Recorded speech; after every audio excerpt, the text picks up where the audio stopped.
welcome to, I don't know why I opened it like that. Welcome to the Death Battle cast. We're the cast and crew of Death Battle and Beyond.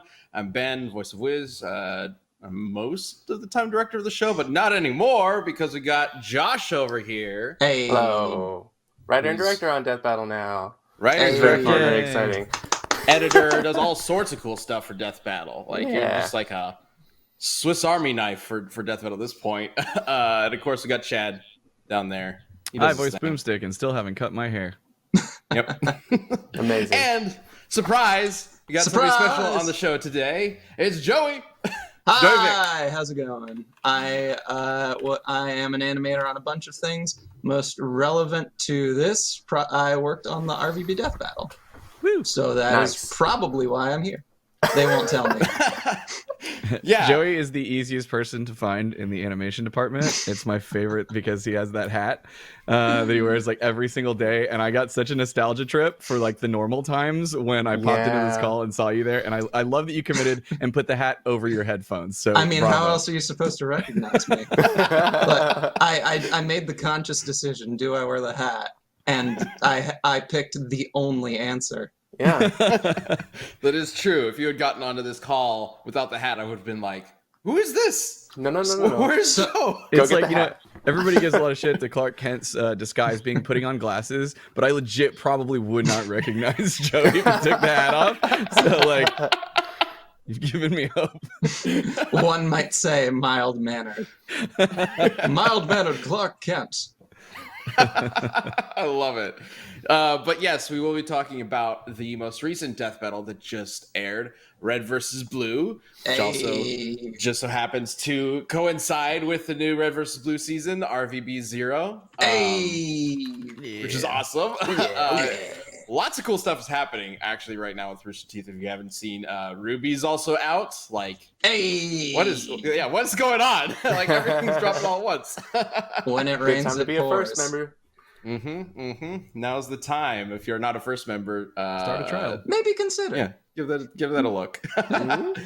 But we're very excited by the response to the Red versus Blue Death Battle so far. It's definitely one of those matchups where we're like, yeah, I don't know how it's going to turn out per se. I don't know how people are going to react. And then we started working on it, and of course Tauren and Joey here really helped lead that animation. And kick it off to a level like I knew going into the episode that the show was going to be pretty cool because, you know, Tauren's animation director, he's using it to kind of like test out things for RVB 0. I was like, okay, he's going to try out some cool things. And then we saw what the animation looks like. And I, to this day, like, I still swear, like, this animation was done ages ago, like just the animation itself. Right. And I still like cannot believe how dope it looks. Ben, you said it best when we were doing commentary, and you said that the animation for this episode has no business being as cool as it is. Correct. Exactly. I think like this is absolutely true for Tauren, and I try to bring this as well, but it's like trying to make it as cool as you can, because like it probably doesn't need to be that cool. But what if it is, though? Oh yeah, dude. Man, the amount of conversations I've had with Tauren in the past about trying to find that middle ground of like, dude, it's awesome and it's so cool, but like we do have to finish it. Yeah, and I want you to go home and have time to yourself. But like, no. But look, I can add this scene and they'll do more flips, and I'm like, oh god. But what if he like throws the knife, catches it again, throws it again, it bounces off, then the other guy catches it. Yeah. And I have too many conversations like that. Yeah. Torin's like, it's cool, right? Of course it's cool. Well, Yes. I mean, yeah. What else am I supposed to say? Why not do it? He's not wrong. It is cool. Yeah. Exactly. And I am an enabler, and I'm just like, oh, you're right, that is cool. And I just get like the wild eyes and just be like, okay, what do we need to do this? That was really awesome to see when we first got brought down to Austin and got to be in studio. And because we had like poor Torian was just like off in his solo little animation spot in our yeah. previous office, but getting to be down here and then watching him, and then also we hired Luis, and so getting to see those guys get to go like talk with people who understand their craft better than we do was really awesome. I remember him huddling up with you guys and talking about all the shows and what you guys were animating on, and like it was really fun. So I had met Torian in passing, but there is one moment that I feel like I truly met him. Okay. And that is like way back when I worked on a Pokemon DBX that just kind of evolved into that over time, because Torian is just like, hey, this would be pretty cool.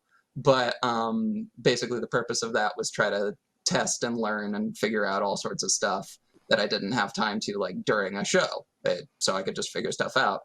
But it was the longest I had ever worked on anything, and I had just like looked at it too long, and I'm like, I have a feeling this is bad.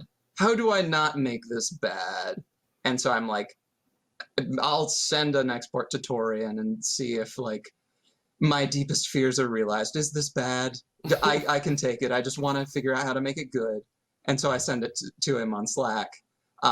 Keep in mind, for the sake of the story, we are in different buildings at this point. Because the next thing I know, Torian just comes up behind me, behind my chair, and he's like, hey, man, do you have a second to talk about this Pokemon fight that you sent me?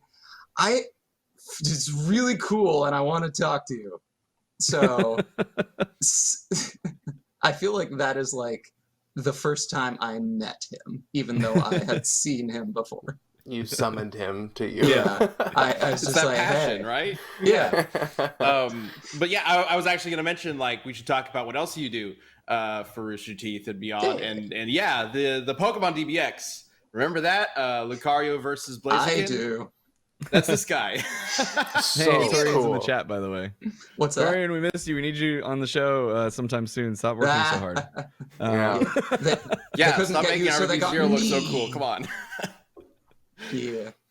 I don't think I told Torian, so he's just like, why is Joey on the show? He should be working. You have deadlines, man.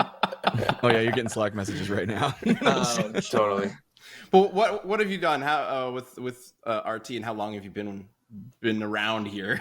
I started on Ruby 5, and I've been on every Ruby since then, with the exception of this most recent one, which I was only on a little, because it was mostly RVB. So that's Ruby 4, 5, wait, no, 5, I can count, I swear. 6, 7, a little Genlock, a little Ruby 8, Action Bots, Nice. and oh yeah, RVB 0. Oh, yeah. Sweet. Yeah. Beyond that, I've just been hanging out, being the guy with the hat. Also, Joey, Which is- White Oak in the chat says that you kind of look like MCU Loki. So if you're ever looking for like a badass cosplay, lean into Not that. bad. Yeah. I can't not see it now. So Fair enough. What- Fair I will enough. be the RT agent of chaos. I can't do a Tom Hiddleston voice. I just The question need to figure is- something else out. Do you keep the hat? Oh, naturally. You just put some horns on the top. Oh, there you go. Oh was my gonna God, say, I you need love the it. horns. this is Yeah. Loki down under. Yeah, welcome Well, to this has Fall to Down happen Under. now. Yeah. You call that a tesseract? Oh, no, my accent dropped completely. That was No, terrible. this is a Tesseract right Yeah, here. exactly. Thank you. Yeah. Oh my Not bad. God. It's All right. a beauty, ain't it? So if you have not seen the Red versus Blue Death Battle, we will be jumping into the Q&A a bit for that. With the writer and one of the animators here, figure, we can answer a ton of cool questions. If you have questions, we are, live with the chat open. Feel free to post a question. We'll cue the heck out of those A's. Wait, Yeah. other way around. Yes? Yes. Feel free to ask us what you want in the chat, and we'll see if any of the four of us can answer it. But the first question we've had is, doesn't this go against the whole point of Red versus Blue to have a team win? Aren't they in a perpetual stalemate because they are of equal skill in the show? This is like the most like let's suck the fun out of this show. Yeah. Yeah. Yeah. Well, 'cause, Well, our like, show. the point is that it was a what Well- if. This isn't canon. Like it didn't happen. This is just a hey, let's let them murder each other. Yeah. Exactly. I mean, it's specifically like this idea that they're in a stalemate in the show because they're of equal skill. And that's not really accurate. Like there are some episodes that might support that idea, but the main reason why they're in a stalemate in the show is because they just don't give a shit. Yeah. Like they don't want to fight. yeah. So More of like a plot stalemate. yeah. Yeah. The only one there that wants to fight is Sarge, and like I think there's an argument to be made that he doesn't really want to. He's just, very boastful. Yeah. He's Yeah. just enjoys the bragging and all these sorts of things. Like a Exactly. dog chasing a car. Yeah. I enjoy like the mental exercise of like if spoilers, the Blues won the death battle. Should I not have said that? That's No, okay. you're No, I already mentioned that. We're Okay. going to spoil it, so you're good. But I enjoy like kind of the alternate reality where the Reds won, where Sarge is just the last person, and he's just like, "What have I done? Yeah. My life's Exactly. work is gone." What do I What- do now? What does he do if there are no Blues? Exactly. His purpose in life is What is the meaningless Batman now. without the Joker? What is Sarge without the Blues? Okay. The next question is, why did you put Tex on the blue team and not Sister, Washington, or Doc? And I can answer this one real quick. It's just the general approach we took for this episode, which was we wanted to use the original crew, the OG cast. The season 1 setup. Exactly. Mhm. Go all the way back to the past. Having Washington, Sister, and Doc there would be fun, but I think that would make things a lot more complicated, and it would. It's wouldn't already necessarily pretty match up. complicated now. Yeah. Yeah. Script would have needed to be a lot longer. Yeah. It's also like Sister kind of falls on both teams in a way. Washington came in after they had already made up and they became friends. Doc technically is neutral. Like there wasn't really a reason. He's to purple put for a anything there. reason. Exactly. It would have been nice to have Becca back though. I miss Becca. She moved on to doing different stuff, and Yeah. she's That's great. true. Yeah. Yeah, maybe if people want to see those characters in Death Battle for whatever, let us know. We always have a suggestion form linked underneath every single episode. So maybe there's a matchup out there for Sister of all characters. I don't know. It's up to you. You never know. Josh, as the writer, I think this is going to be a big question for you. How did you implement Tex's programming to always ultimately fail? Basically, if Caboose and Tucker weren't so strong and skilled respectively, would Tex have been enough to carry Blue Team to victory? Because I know a lot of people jumping into this matchup thought like, well, Tex is just going to carry the whole thing. But then there's that whole problem with her where she's going to fail. She's programmed to fail.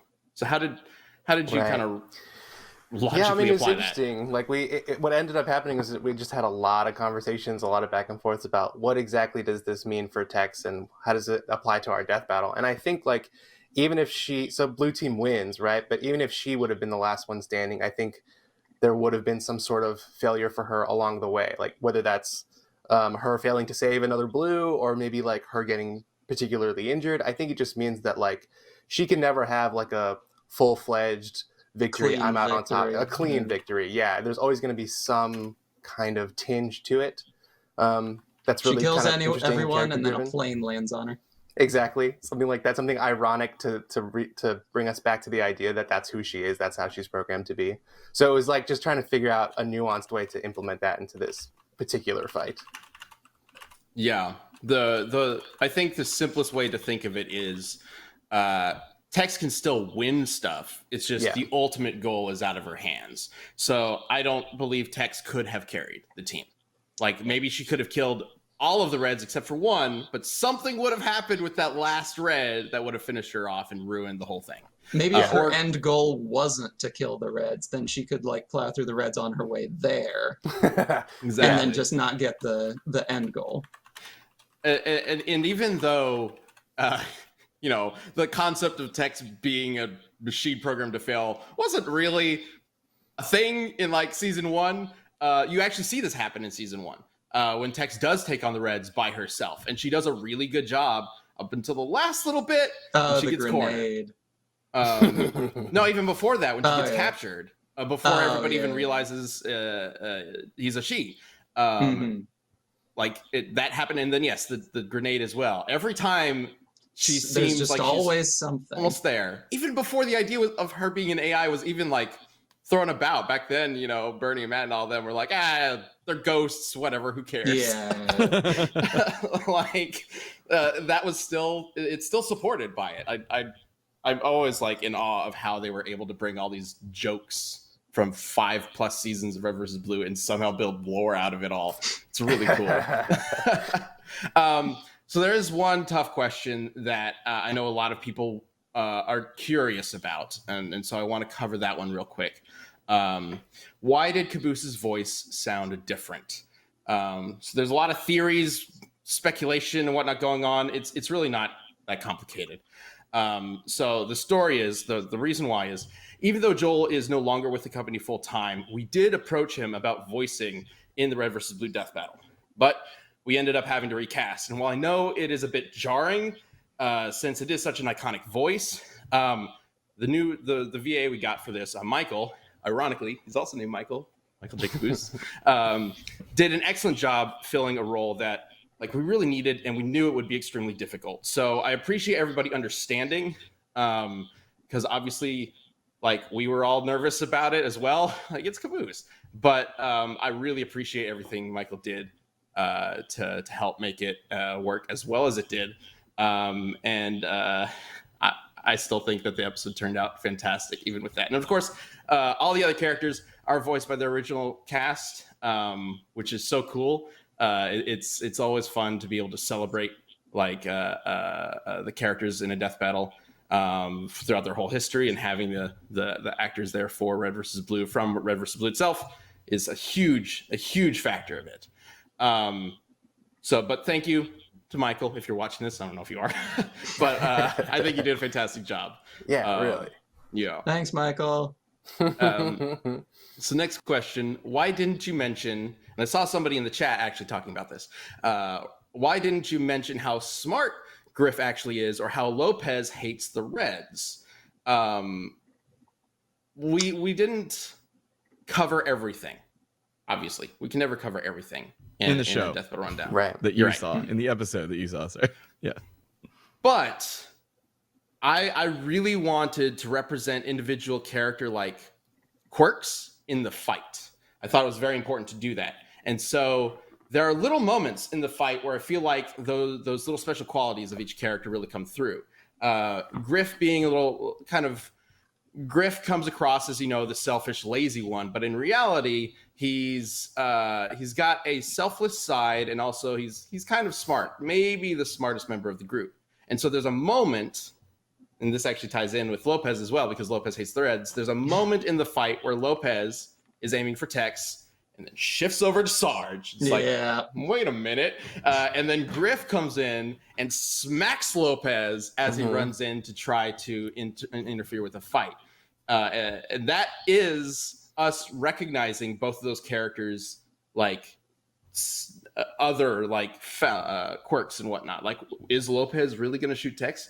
Or is he really going to shoot Sarge? Who knows? But Griff has an idea, and he's not having it, so he comes in and smacks him over. So little things like that throughout the fight. And I think, I think people can jump into a death battle and just expect it to be some silly, dumb, action scene that's just like, they just wanted to make a cool action scene. But no, we do put a lot of thought into the individual actions that each character does, and how they do it. So I feel like if you didn't catch those sorts of things on the first time through and you want to see that stuff, give it another watch, because there are a lot of little things that each character does that sort of either hints or represents things that their character arcs throughout the show, that we all really wanted to implement in some way. Our master plan, double our views, watch it again. Why only watch it twice? I mean, you got to catch every single little bit or Easter egg or whatnot. That's going to take at least 10 watch throughs, right? Yeah, at least. Got to catch them all. Is there anything you wanted to add to that, Josh? No, I mean that. Yeah, I think you hit the nail on the head. Like there's so many fun characters to play with in this fight, and so we did have a lot of conversations about like let's make sure we represent them well, and even in the pairings, like to see Tucker fight Lopez, to see Sarge fight Tex was like all very specific stuff we wanted to do to bring out the best in all these characters. So Right. Lopez is a character, especially that like he's always implied to be like a little tougher and a little more like serious, like than durable, the other, and than the other Reds and Blues. And I was like, He's the heavy. oh, yeah, what would happen if Lopez the Heavy Raposado got into a boxing match with somebody? We got to see it. Yeah. And like, yeah, I feel like Tucker and Lopez is just a fun matchup, and it's not something that I would go to as like my first thing, but I'm really glad it exists now. Yeah. The chat is now debating on whether or not Lopez is still alive and whether he was even alive in the first place. Well, incapacitated. That works for the sake of the death battle, right? He can't like do anything other than try to just convince Caboose to be like, don't kill me. Just wear me on top of your head and we will take over the world. If somebody can get him to a gun, he can technically still wield it, even though he's just a head. Right. I forgot that that's a thing that actually happens. Does it make sense? No, but you know, it's doesn't need to. Doesn't need to. Yeah. Joey, speaking of animating the characters, is there any particular shot that you worked on that like you were particularly, I don't know, proud of or had a lot of fun with? Well, I feel like I'm in good company in being able to animate Griff getting punched in the dick. So that is probably like something that I'm gonna be fond of for quite some time. Your animation at Rooster Teeth is now complete. Exactly. Goodbye, ladies and gentlemen. I have ascended. Yeah, that's probably my favorite part of the death battle. It had to happen, right? Yeah, naturally. And we had to do like the super like shockwave like ultra punch. Love it. I didn't put in the shockwave. I'm not disappointed it's there.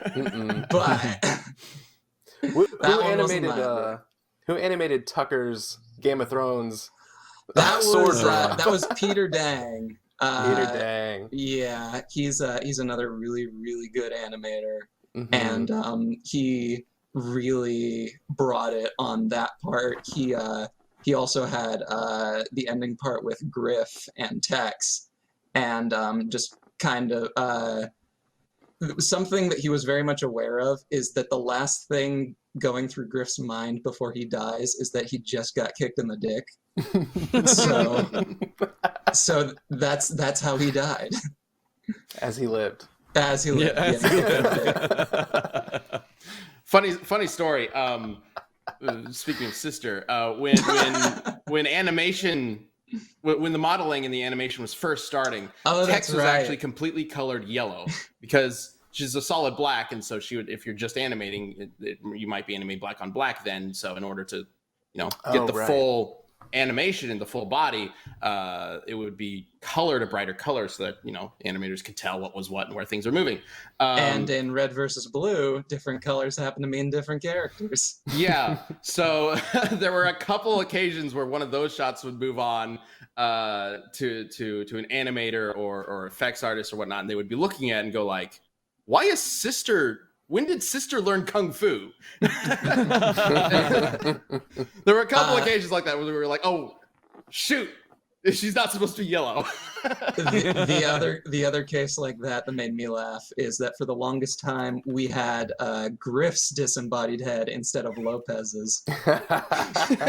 Yeah, which is like, holy shit. I mean, Griff getting his neck broken is intense, but like decapitated, whew, I don't know what's going on there.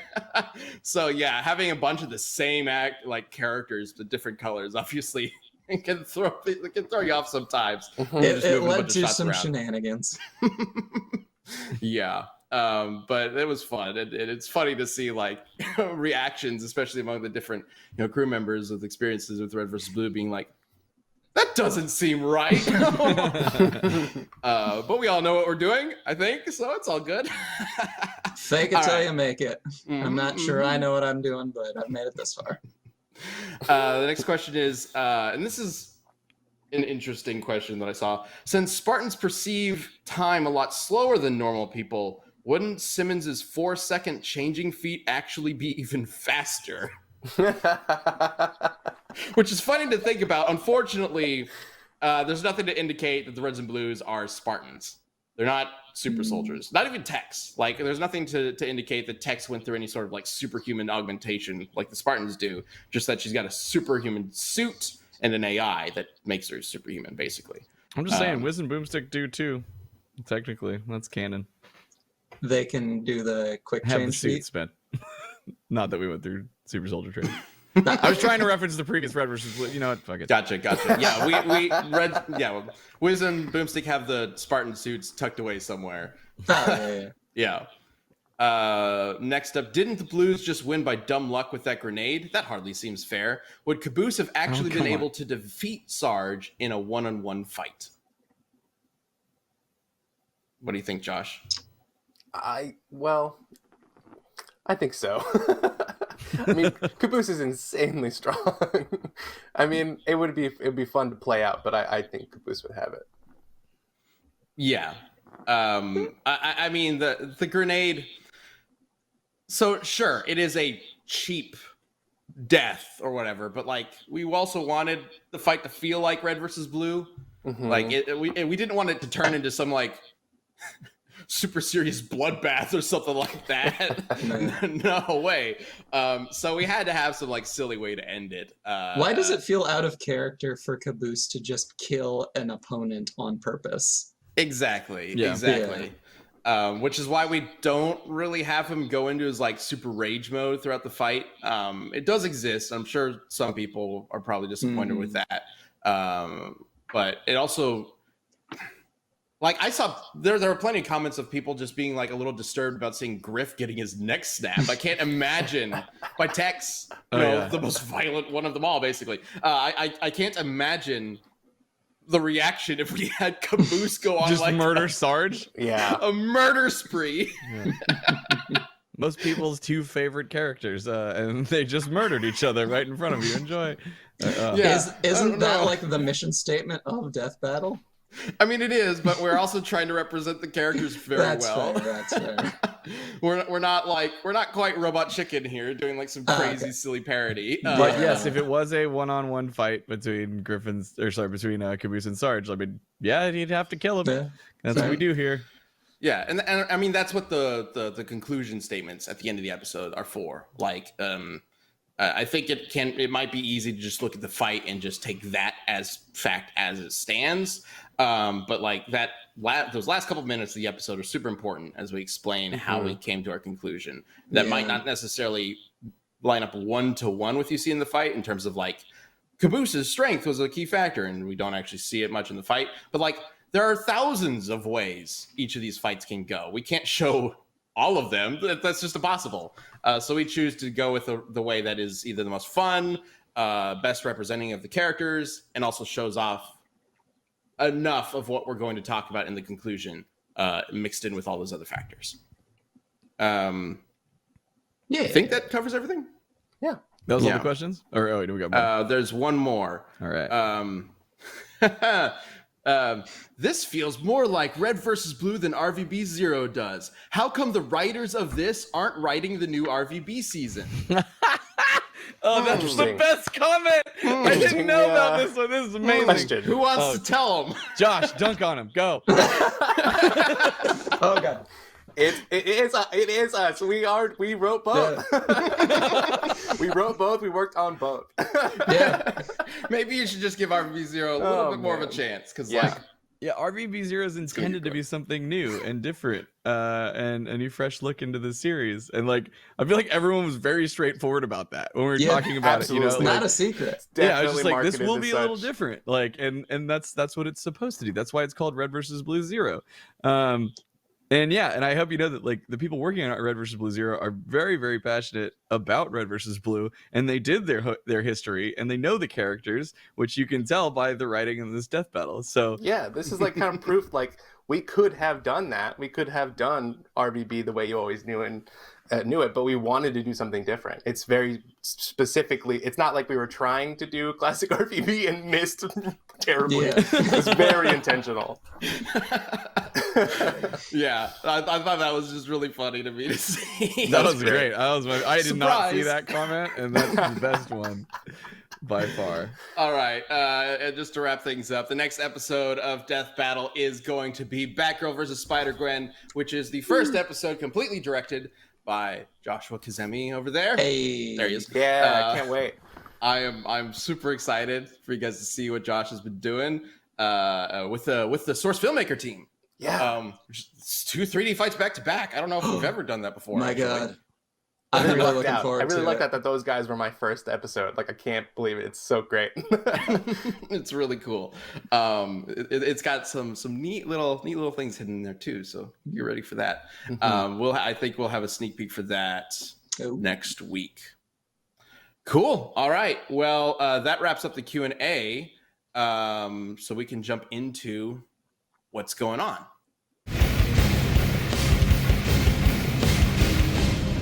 Do you like meat? I know I do. Meat's delicious, especially steaks, burgers, and well, anything from the cow I truly love. But I'm also a fan of the chicken, the pig, the turkey, all of them. And there's no better place to get them than Omaha Steaks, because they don't just have steaks. They got a whole range of delicious stuff. And right now you can get a Steakhouse Caliber Grill Pack, an exclusive price for just our listeners. This is a DBC just for y'all, okay? So the burger's best sellers includes 8 perfectly aged steaks, 4 ultra juicy burgers, and I mean, they're seriously good burgers. Sides, dessert, total is 16 entrees, right?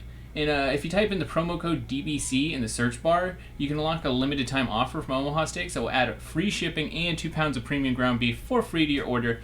This is rich, intensely flavored beef. Like seriously, everything they do is really good, so you should definitely check it out, especially when you got this super good offer, because if you go to omahasteaks.com and enter the code DBC in the search bar to get the butcher's best sellers, you get it at 45% off, plus the free shipping and the 2 pounds of ground beef. It's just a super good deal. I mean, it's just a great deal. Go check it out. DBC, Omaha Steaks. It's just a good deal. Go look at it. You know what's going on? Yeah, there you go. What is going on? So it's so funny. I was watching. So I was checking the comments out when we dropped this episode, and I was curious to see if anybody was going to bring up the whole Boomstick Sarge thing. And what was so funny is, especially on the YouTube comments, like the first day, no one said anything about it. But then the next day, suddenly, then everyone was like, "Wait a minute!" Which, man, that was really fun. When I got that script, and it was funny because Ben, I started immediately trying to improv references, and you're like, "Oh, don't worry, there's plenty." There are so many. Yeah, I was like, is this too many? Yeah. Well, Chad and I sometimes we will just get into sessions of improv in the booth where we'll just start adding jokes and whatnot. But every so often, and this is a good example of it, one of us will start adding it, and the other one will be like, wait. If we start doing that, there'll be too much of that one joke because we have more coming up. Yeah, or there's that. Or my favorite is one of us will improv a thing on our lines, and it's the next line. Yeah, which is a huge testament to our writing team now, and they really understand the characters. Because that's happened to me. I don't know how many times, Ben, but I've been literally just made some dumb joke to tail onto that, and it's like, oh wait, no, Boomstick's next line makes that almost exact statement, and it's just great, perfect. But yeah, that was a lot of fun. I don't know what we're gonna do with that. The whole Sarge Boomstick thing. I feel like there's an opportunity there. I've talked about it forever. And Maybe have Sarge have a guest appearance at one point. So it's where he's just talking about his long lost son. Well, guess I better be going. Yeah, I don't know if you saw our Red versus Blue episode we did in the anthology season, Meta versus Carolina. I did, but it's been a second. Gotcha. Yeah, so that at the very, very end, there's it kind of looks like Sarge realizes what's happening and then pieces out. And we haven't. I mean, we talked about it before, but it's in this weird state of everyone kind of knows, but we haven't officially confirmed if it's canon or not, and I don't even know if it's canon or not. But it's just a really fun thing to think about, and I think it makes so much sense in so many ways. And like Matt was so cool with it when we talked about making that joke. And I don't know. I want to see. I want to see Boomstick and Sarge go on an adventure. Like so That'd badly. be really fun. That would be great. Apparently, there's something called crossover canon, which is like whenever you have a crossover, it is confined to if they do another crossover. So if like Batman meets the Ninja Turtles, and then later on there's another crossover, then they can reference what happened in the past. But if it's just like another Batman episode, he's not going to bring up, oh yeah, by the way, I met the Ninja Turtles the other day. Yeah. That's So, funny. so Sarge is Boomstick's father only whenever Sarge appears. Yes. Only when they're together. Not Yeah. when he's not there. What's so funny is like I loved that the Red versus Blue team also just like got in on the joke. They were cool about us doing it in Meta versus Carolina, and then also there's an Easter egg. God, I don't even know what episode it was, but I think it was. Oh, man, I don't know. Time has no meaning anymore in 2020. But there is an episode where there are multiple Sarges, and they called me into the booth to voice one of. They all talk like together, and they called me into the booth to voice one of them as Boomstick. That's amazing. So that's a fun little Easter egg that I don't think we've ever talked about before. But that's in the official Red versus Blue episode. So who knows? Are you in the credits for that episode, or is it like a secret? I Easter might egg? be. I don't know if they credited me. I don't remember. That's amazing. Either way. Is that the prequel episode where they were trying to like find the leader for Red Team? Is that the one? It might have been that. Yeah, I don't remember. I just remember there was a bunch of Sarges or whatever, and like, yeah. And I voiced one of them in the Boomstick voice because we thought it would be hilarious. It was so funny because it was out of the blue. Like, the RBB team thought of that, and they were like, "Oh, that's funny. We'll have Chad do one to do a little nod at this thing." So who knows? Good. I want Sarge and Boomstick to go on an adventure together. I think it would be really fun. One day. One Maybe day. someday. And Matt's still like super thrilled anytime he gets to voice Sarge. It was Sarge, really cool absolutely. working with the OG cast and bringing them in. Probably my most proud moment of making the RVB Death Battle was when Bernie was recording, and like halfway through he's just looking at the script and is like, this feels like I'm voicing for season 1 again. Feels like I'm going all the way back to the OGs, the OG Red versus Blue. Yeah. It's really neat because that's exactly what we were aiming for. And Ben, in this weird ass world and life path that we've gone on, the fact that we've ended up here is still so strange to me. Like the fact that we were both fans of Red versus Blue. You even way more than me because you just kept going.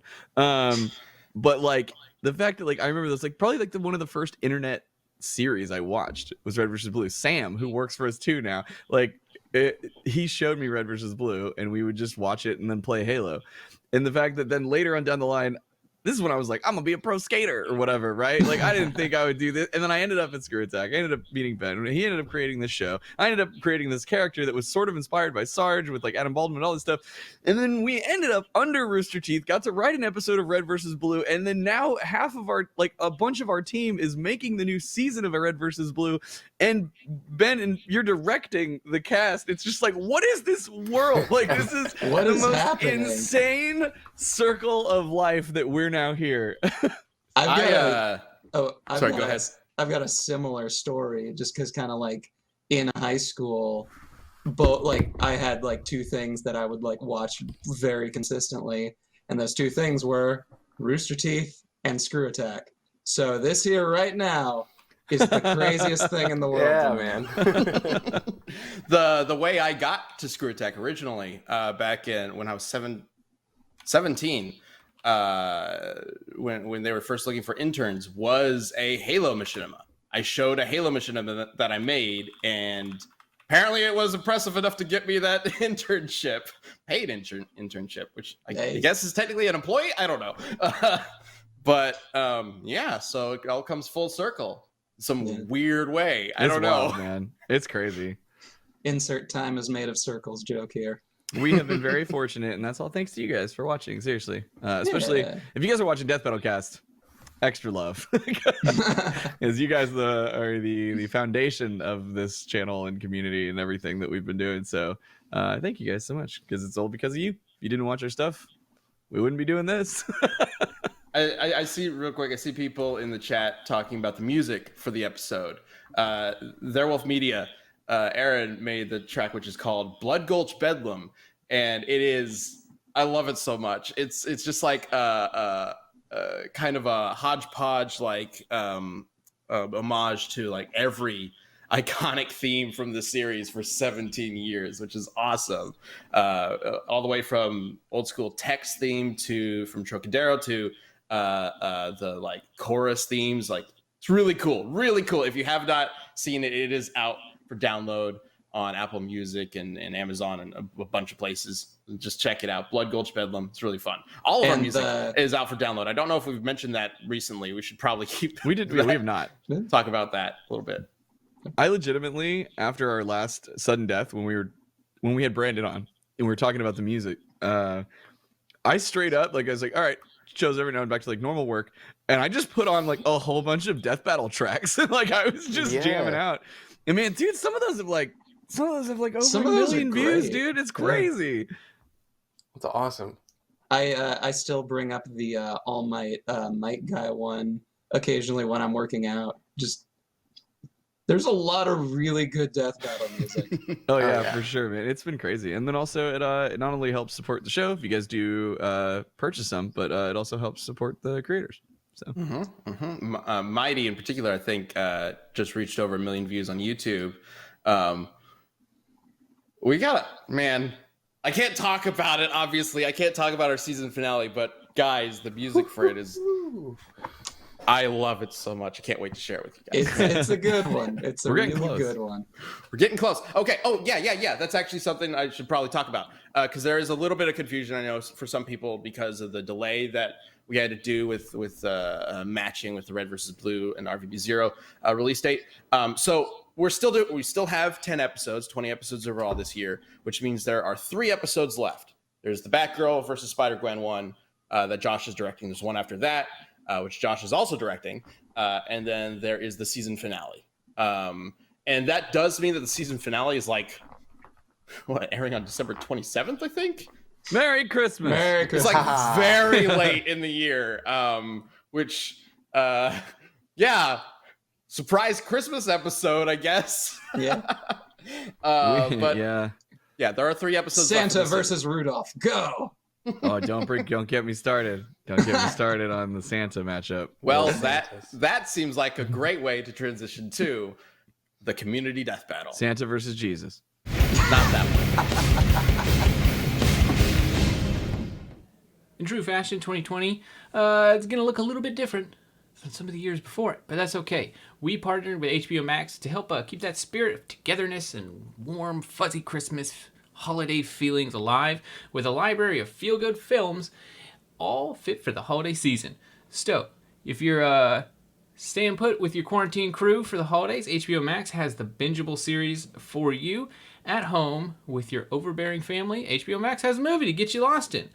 It's got everything. It's HBO Max, y'all. This isn't just HBO. It's HBO. It's Warner. It's Cartoon Network. It's so much stuff. Like, I have it, and I got it for plenty of reasons, but I didn't know it had Top Gear on it. It's been awesome. I mean, watch like all the new Top Gear that I haven't had access to for years. It's great. Love it.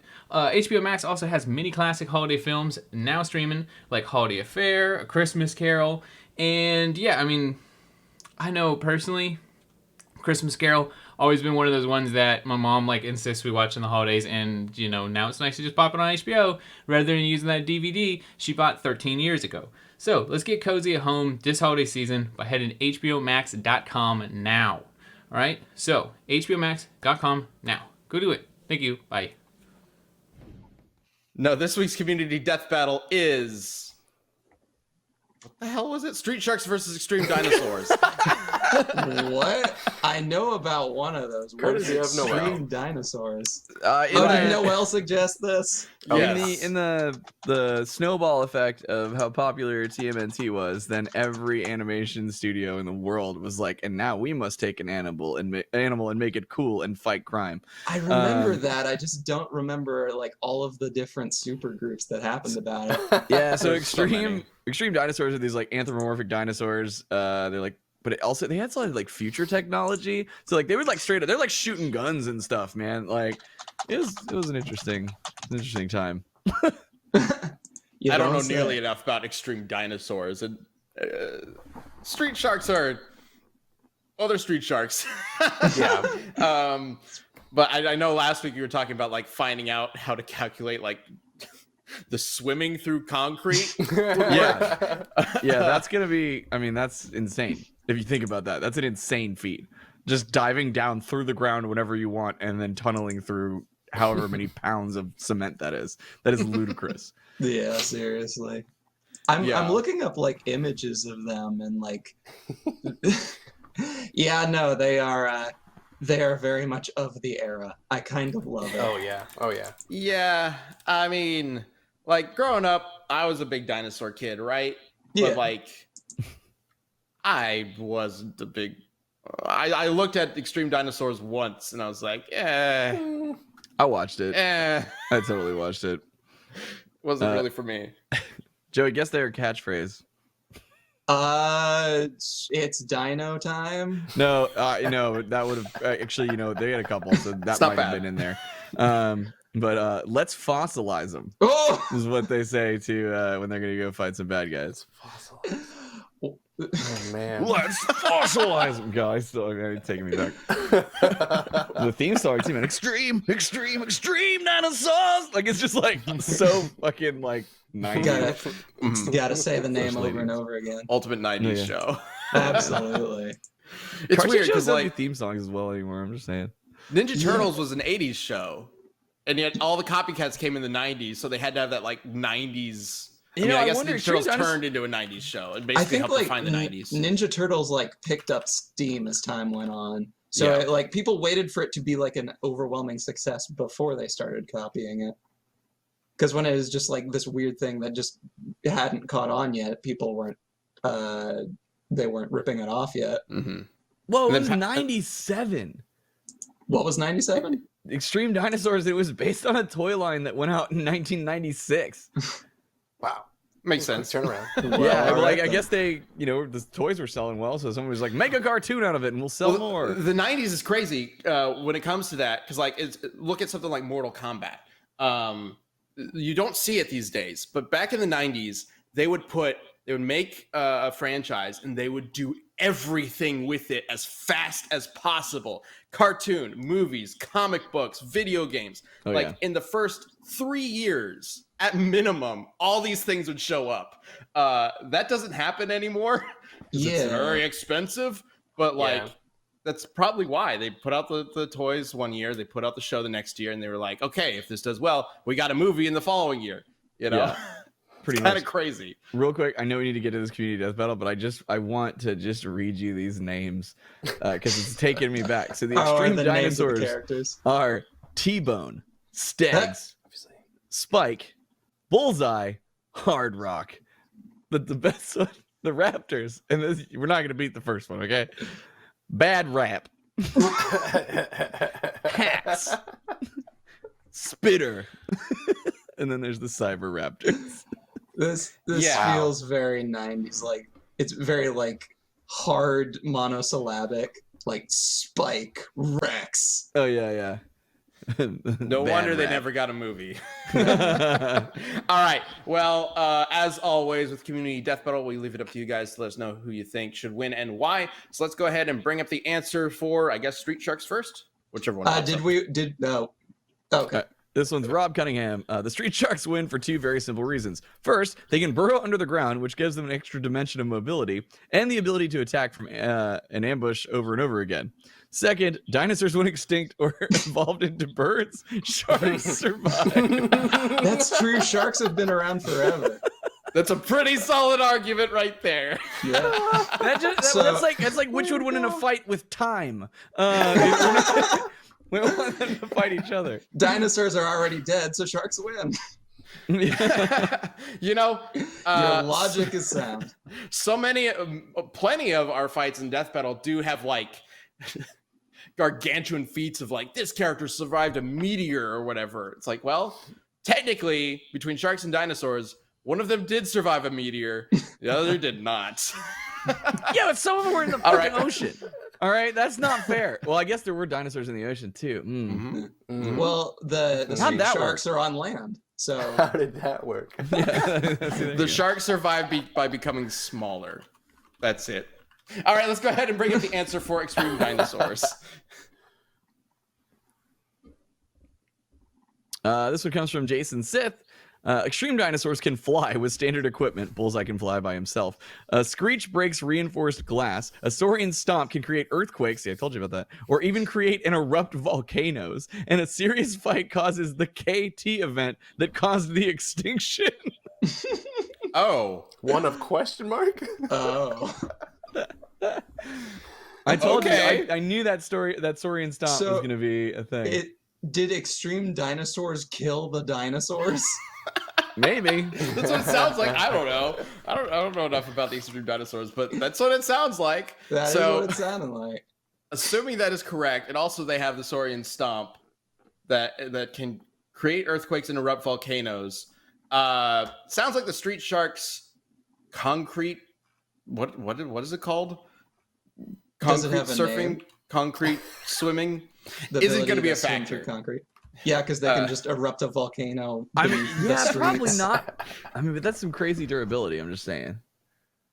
Well, is it Sure, enough sure. to like survive lava though? Because like if they can make volcanoes, then that's probably gonna be a factor. I think there has to be a volcano nearby. I don't know. I'm watching so- the intro right now because I know Saurian Stomp is in the intro and I want to see what it does. Oh my god, never mind. Okay. I just want you to know the very first frame of this after the title card goes away is all of the dinosaurs busting out of the ground. So they do that too. Okay. God, he just shattered a steel door. Hold on. Yeah, you guys keep talking. I want to see this. I want to see the story. The guys, I they guess have jets. Forgot The about that. big question I have is: does he cause existing volcanoes to erupt, or does he create volcanoes, which would then create lava? So do they I have to a go to a feeling- volcano? I have a feeling it's causing existing volcanoes to erupt. Okay. Like the idea would be in a shot, they stomp the ground and behind them the volcano erupts. But was That's it a happened- volcano to begin with, or was it just a mountain that became a volcano? I don't know. It may be, but I would imagine it's an existing volcano. That kind of shot actually happens more often in these kinds of stories than you might think. It happens weirdly a lot. Like Sonic has it happen. It's really strange. But I as much as that's probably what it is, I do really like the idea that they can stomp so hard that magma from beneath the earth just bursts up and creates a volcano. A new volcano. I am. Yeah. I'm 100% on extreme dinosaurs here. I think they have the technology and the ridiculous power. Yeah. Oh yeah, because they have like guns and jetpacks and stuff. That was a thing, right? Yeah, they fly around on like ships. It's crazy. Do street Okay. sharks not have weapons? I don't remember. They have their mouth, Ben. Oh, okay, sure. Yeah. They've got however many weapons that they have teeth. Yep. Yeah. And sharks have a lot of teeth, and they regrow real fast. Yeah, which means they're never out of weapons. All right, I'm voting I- extreme dinosaurs. I'm voting extreme dinosaurs. Oh wow! I'm going street sharks. oh, really? Okay. Yeah. Okay. How What come? are They you survived. thinking? Oh, they survived. If we're committing to the lore that these guys killed the dinosaurs, then the street sharks are just the ones that got away. I like that lore. That's good. That's fun. But like, if they could kill the dinosaurs, that means that they survived as well, right? Yeah, technically- like Oh, the- interesting. these are the last dinosaurs. It's like a last airbender Technically. situation. If Aang just killed all the airbenders. We're just making up lore at this point, so I have no idea. All right, so we got 3 extreme dinosaurs and 1 street shark vote. But Let's as do it, always, guys. it's up to you all, and based on your vote on the poll. So let's go ahead and bring that up and see who officially wins this, whatever this is. Yeah. All They're saying right. Street shark beats the dinosaur. Cool. Suars. Perfect. The dinosaur. That's amazing. Welcome dude, they to the most bit through a professional steel show on beam. Rooster Teeth. Absolutely. Did it again, guys. Man, I don't know. This would be interesting to do because I'm like just quickly skipping through episode 1 of Street Sharks right now. I watched one of them bite a like steel I-beam like in half, no problem. Then the other one, as the bad guy was falling, he just one-handed smashed the floor, which created a huge hole. And then they all, for some reason, just busted through steel like it was paper. I would also like to know that one guy's holding onto the fin of them, like a human is holding onto the fin while they are clearly tunneling through the street. I don't know how what's that the guy durability isn't on just ripped to that shreds. Yeah. Yeah, that guy's pretty tough too. Yeah. All right. Well, I guess officially Street Sharks win based on your votes, even if we might disagree. But either way, thank you for voting and sending in your answers. It's time to decide the next community death battle. And Joey, do you have an idea that you would like do. It makes me laugh, so I'm going to say it. The idea here is Rudy from Chalk Zone versus Yugi from Yu-Gi-Oh! Oh my god. I love that. Oh my god. Yeah. Like it's not a 1-to-1 correlation, but I want to see it because at their core they're just 2 kids, but in these like specific circumstances they have the power to create whatever monsters or creatures or things that they can imagine / put in a card deck. So Interesting. if Yugi has like whatever hologram shenanigans where he can like just create any of his monsters, and Rudy can just draw whatever, I think that'd be a fun one. Oh my god, that's actually like I was expecting some like really dumb like random idea. That one's actually really interesting. Like there's so many questions. Yeah. I love that Wow. I was just like, I was expecting your idea to be just dumb. But you did a good job. Way to go. I can't believe it. See, the goal is to be dumb in the right way, which is something I Exactly. live by. There you go. I That love and the it. hat. All right. So Yugi from Yu-Gi-Oh versus Rudy from Chalk Zone. It's a monster fight, everybody. Let's do it. Monster fight being summoned by kids. Yeah. You all right, gotta let's do draw this. something, Rudy. But how fast can he draw? We'll see. Can he draw faster than Yugi can draw cards? Yeah. All right. So let us We'll know see who you that. think should win between Yugi and Rudy using hashtag DeathBattleCast on Twitter. We'll have a poll up later on this week. That's at Death Battle on Twitter. You can vote on the poll and also leave your answers as replies to the poll. And we will be discussing that next week, which is, wow, I'm really looking forward to that. That's going to be fun. Yeah, same. And of course, next week we'll also have a sneak peek for Batgirl versus Spider-Gwen, Spider-Woman, Ghost Spider, whatever you want to call her. Directed by Josh. It's going to be dope. Yeah. Tune in. Thank There you we all go. so much for watching this episode of Death Metal Cast and joining us. As always, be kind to others, be kind to yourself, be awesome. We'll see you next week.